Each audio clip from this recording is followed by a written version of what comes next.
domain. Chapter 43. The Shame of the Sun was published in October.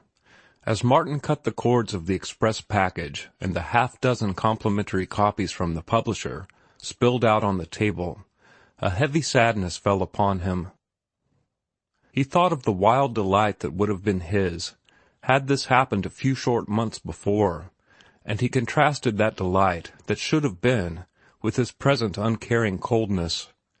His book, his first book, and his pulse had not gone up a fraction of a beat, and he was only sad. It meant little to him now.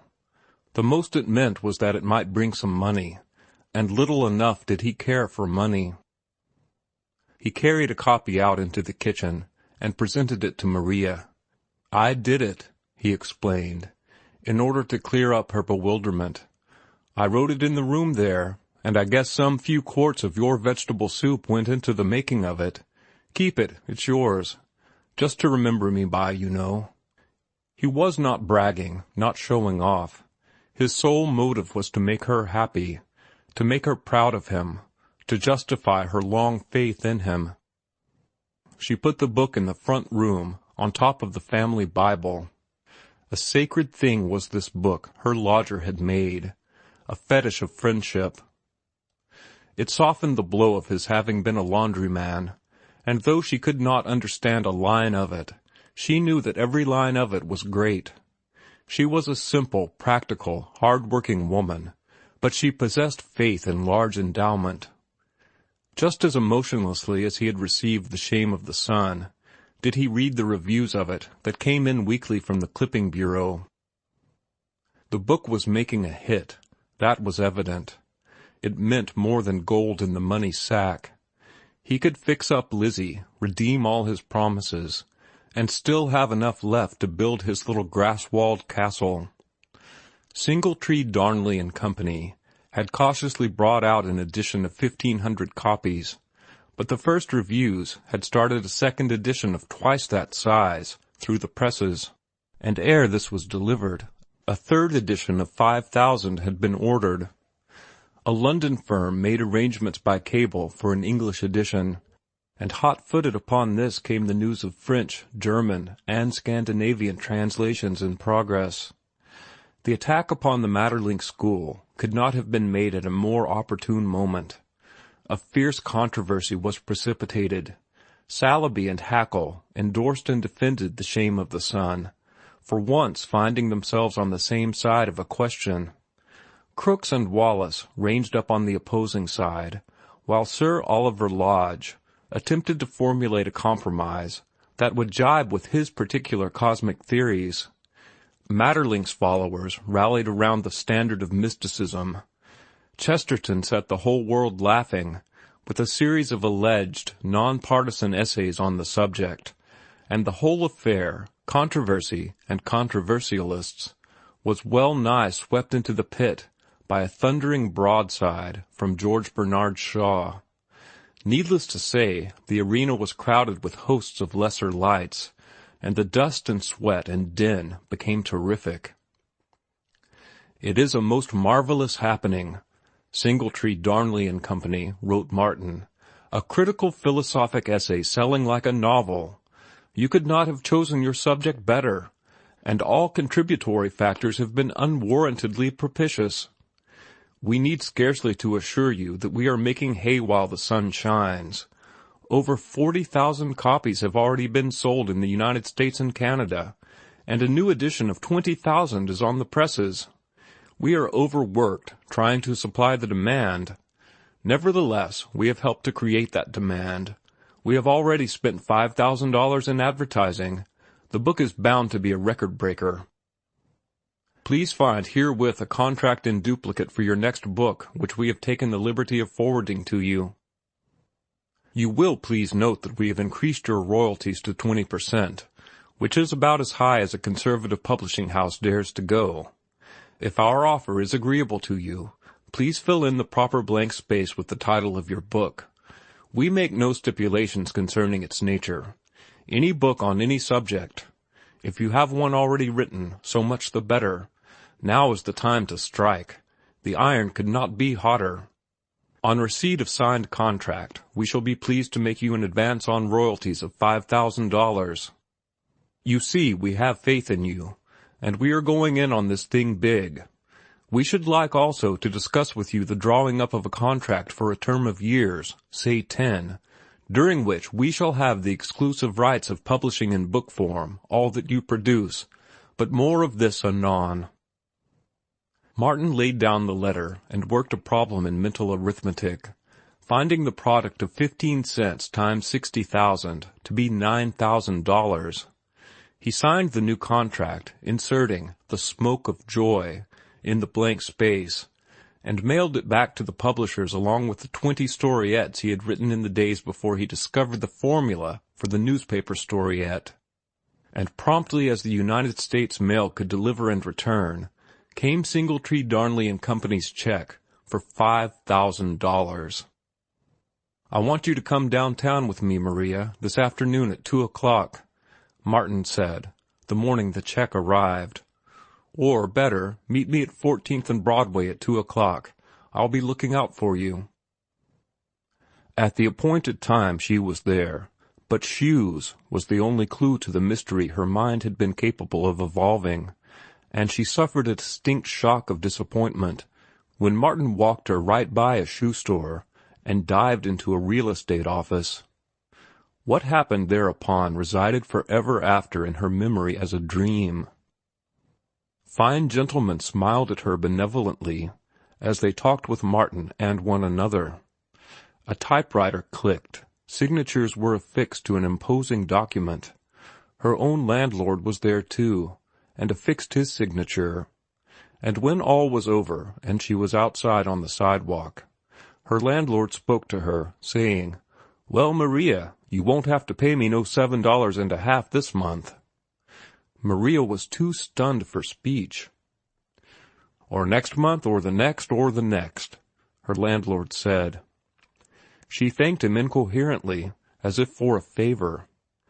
And it was not until she had returned home to North Oakland, and conferred with her own kind, and had the Portuguese grocer investigate, that she really knew that she was the owner of the little house in which she had lived, and for which she had paid rent so long.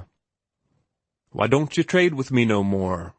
the Portuguese grocer asked Martin that evening, stepping out to hail him when he got off the car, and Martin explained that he wasn't doing his own cooking any more, and then went in and had a drink of wine on the house. He noted it was the best wine the grocer had in stock. "Maria," Martin announced that night, "I'm going to leave you, and you're going to leave here yourself soon. Then you can rent the house and be a landlord yourself. You've a brother in San Leandro, or Hayward's, and he's in the milk business. I want you to send all your washing back unwashed, understand? Unwashed, and go out to San Leandro tomorrow, or Hayward's, or wherever it is, and see that brother of yours. Tell him to come and see me. I'll be stopping at the Metropole downtown in Oakland. He'll know a good milk ranch when he sees one." And so it was that Maria became a landlord and the sole owner of a dairy, with 2 hired men to do the work for her, and a bank account that steadily increased, despite the fact that her whole brood wore shoes and went to school. Few persons ever meet the fairy princes they dream about, but Maria, who worked hard and whose head was hard, never dreaming about fairy princes, entertained hers in the guise of an ex-laundryman. In the meantime, the world had begun to ask, who is this Martin Eden? He had declined to give any biographical data to his publishers, but the newspapers were not to be denied. Oakland was his own town, and the reporters nosed out scores of individuals who would supply information. All that he was and was not, all that he had done, and most of what he had not done, was spread out for the delectation of the public, accompanied by snapshots and photographs, the latter procured from the local photographer who had once taken Martin's picture and who promptly copyrighted it and put it on the market.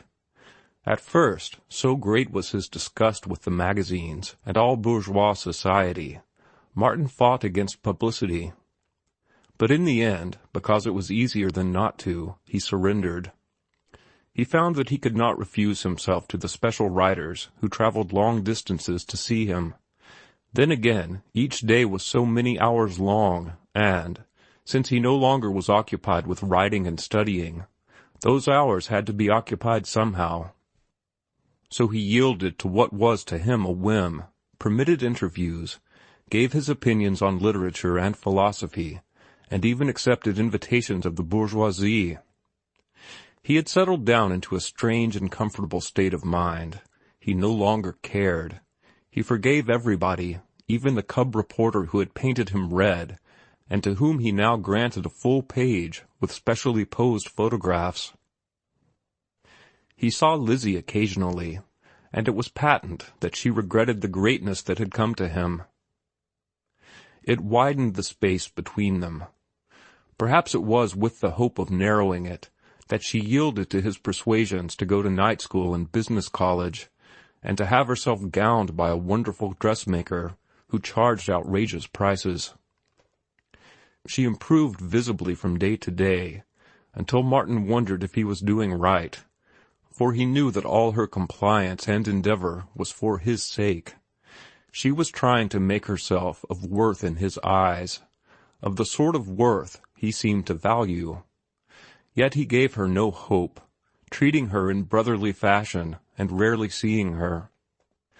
Overdue was rushed upon the market by the Meredith Lowell Company in the height of his popularity, and being fiction, in point of sales it made even a bigger strike than The Shame of the Sun. Week after week, his was the credit of the unprecedented performance of having 2 books at the head of the list of bestsellers. Not only did the story take with the fiction readers, but those who read The Shame of the Sun with avidity were likewise attracted to the sea story by the cosmic grasp of mastery with which he had handled it. First, he had attacked the literature of mysticism, and had done it exceeding well, and next, he had successfully supplied the very literature he had exposited, thus proving himself to be that rare genius, a critic and a creator in one. Money poured in on him, fame poured in on him. He flashed, comet-like, through the world of literature, and he was more amused than interested by the stir he was making. One thing was puzzling him, a little thing that would have puzzled the world had it known, but the world would have puzzled over his bepuzzlement, rather than over the little thing that to him loomed gigantic. Judge Blount invited him to dinner. That was the little thing, or the beginning of the little thing, that was soon to become the big thing. He had insulted Judge Blount, treated him abominably, and Judge Blount, meeting him on the street, invited him to dinner. Martin bethought himself of the numerous occasions on which he had met Judge Blount at the Morses, and when Judge Blount had not invited him to dinner. Why had he not invited him to dinner then? He asked himself. He had not changed. He was the same Martin Eden. What made the difference? The fact that the stuff he had written had appeared inside the covers of books. But it was work performed. It was not something he had done since. It was achievement accomplished at the very time Judge Blount was sharing this general view and sneering at his Spencer and his intellect. Therefore, it was not for any real value, but for a purely fictitious value, that Judge Blount invited him to dinner. Martin grinned and accepted the invitation, marveling the while at his complacence. And at the dinner, where, with their womenkind, were 6 of those that sat in high places, and where Martin found himself quite the lion, Judge Blount, warmly seconded by Judge Hanwell, urged privately that Martin should permit his name to be put for the Sticks, the ultra-select club to which belonged not the mere men of wealth, but the men of attainment. And Martin declined, and was more puzzled than ever. He was kept busy disposing of his heap of manuscripts. He was overwhelmed by requests from editors. It had been discovered that he was a stylist, with meat under his style. The Northern Review, after publishing The Cradle of Beauty, had written him for half a dozen similar essays, which would have been supplied out of the heap had not Burton's Magazine, in a speculative mood, offered him $500 each for 5 essays. He wrote back that he would supply the demand, but at $1,000 an essay. He remembered that all these manuscripts had been refused by the very magazines that were now clamoring for them. And their refusals had been cold-blooded, automatic, stereotyped. They had made him sweat, and now he intended to make them sweat. Barton's Magazine paid his price for 5 essays, and the remaining 4, at the same rate, were snapped up by Mackintosh's Monthly, the Northern Review being too poor to stand the pace. Thus went out to the world the high priests of mystery, the wonder dreamers, the yardstick of the ego, philosophy of illusion, God and clod, art and biology, critics and test tubes, stardust, and the dignity of usury, to raise storms and rumblings and mutterings that were many a day in dying down. Editors wrote to him telling him to name his own terms, which he did, but it was always for work performed. He refused resolutely to pledge himself to any new thing. The thought of again setting pen to paper maddened him. He had seen Brissenden torn to pieces by the crowd, and despite the fact that him the crowd acclaimed, he could not get over the shock nor gather any respect for the crowd. His very popularity seemed a disgrace and a treason to Brissenden. It made him wince, but he made up his mind to go on and fill the money bag. He received letters from editors like the following: "About a year ago we were unfortunate enough to refuse your collection of love poems.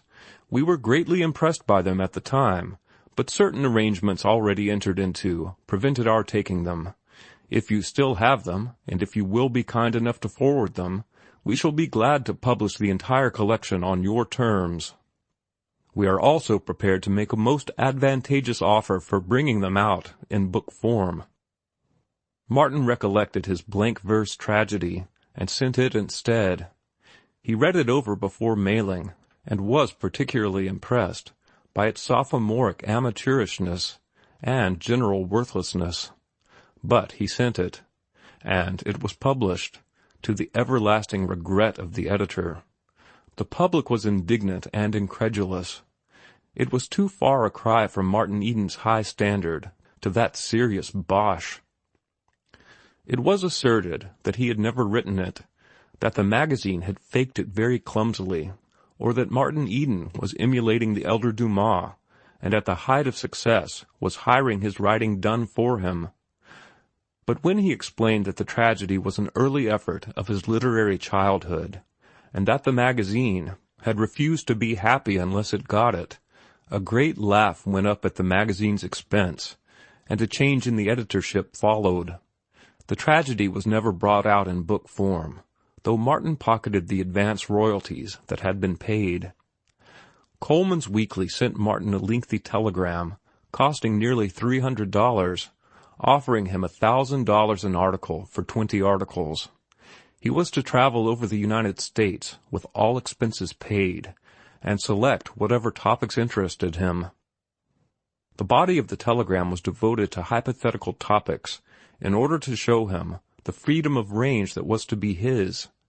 The only restriction placed upon him was that he must confine himself to the United States. Martin sent his inability to accept and his regrets by wire, collect. Weeky Weeky, published in Warren's Monthly, was an instantaneous success. It was brought out forward in a wide-margined, beautifully decorated volume that struck the holiday trade and sold like wildfire. The critics were unanimous in the belief that it would take its place with those 2 classics by 2 great writers, The Bottle Imp and The Magic Skin. The public, however, received the Smoke of Joy collection rather dubiously and coldly. The audacity and unconventionality of the storiettes was a shock to bourgeois morality and prejudice. But when Paris went mad over the immediate translation that was made, the American and English reading public followed suit and bought so many copies that Martin compelled the conservative house of Singletree, Darnley and Company to pay a flat royalty of 25% for a third book and 30% flat for a fourth. These 2 volumes comprised all the short stories he had written and which had received, or were receiving, serial publication. The Ring of Bells and his horror stories constituted one collection. The other collection was composed of Adventure, The Pot, The Wine of Life, The Whirlpool, The Jostling Street, and 4 other stories. The Lowell Meredith Company captured the collection of all his essays, and the Maximilian Company got his sea lyrics and The Love Cycle, the latter receiving serial publication in the Ladies' Home Companion after the payment of an extortionate price. Martin heaved a sigh of relief when he had disposed of the last manuscript. The grass-walled castle and the white coppered schooner were very near to him. Well, at any rate, he had discovered Brissenden's contention that nothing of merit found its way into the magazines. His own success demonstrated that Brissenden had been wrong, and yet, somehow, he had a feeling that Brissenden had been right, after all. The Shame of the Sun had been the cause of his success more than the stuff he had written. That stuff had been merely incidental. It had been rejected right and left by the magazines. The publication of The Shame of the Sun had started a controversy and precipitated the landslide in his favor. Had there been no Shame of the Sun, there would have been no landslide. And had there been no miracle in the go of The Shame of the Sun, there would have been no landslide. Singletree, Darnley and Company attested that miracle. They had brought out a first edition of 1,500 copies and been dubious of selling it. They were experienced publishers, and no one had been more astounded than they at the success which had followed. To them it had been in truth a miracle. They never got over it, and every letter they wrote him reflected their reverent awe of that first mysterious happening. They did not attempt to explain it. There was no explaining it. It had happened. In the face of all experience to the contrary, it had happened.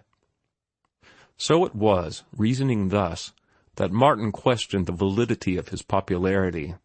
It was the bourgeoisie that bought his books and poured its gold into his money-sack. And from what little he knew of the bourgeoisie, it was not clear to him how it could possibly appreciate or comprehend what he had written. His intrinsic beauty and power meant nothing to the hundreds of thousands who were acclaiming him and buying his books. He was the fad of the hour, the adventurer who had stormed Parnassus while the gods nodded. The hundreds of thousands read him and acclaimed him with the same brute non-understanding with which they had flung themselves on Brissenden's ephemera and torn it to pieces. A wolf-rabble that fawned on him instead of fanging him. Fawn or fang, it was all a matter of chance. One thing he knew with absolute certitude. Ephemera was infinitely greater than anything he had done. It was infinitely greater than anything he had in him. It was a poem of centuries. Then the tribute the mob paid him was a sorry tribute indeed, for that same mob had wallowed ephemera into the mire. He sighed heavily and with satisfaction.